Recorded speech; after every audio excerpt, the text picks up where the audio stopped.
Hi, today we will talk about how can you fix that problem you have on your WhatsApp app. You will just click here on settings, then you come here to settings window, and this is window, and we will just go down and we will click here on apps.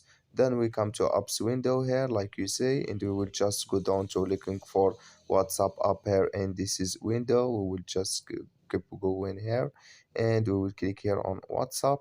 Then we come to WhatsApp window here, and you will click here on for stop. Then you will click here on OK, and you just go down. You will click here on storage. Then you come to storage window. You will click here on clear cache. Then you will click here on clear data, and you just go to Play Store and update your WhatsApp app, and it's going to work with you.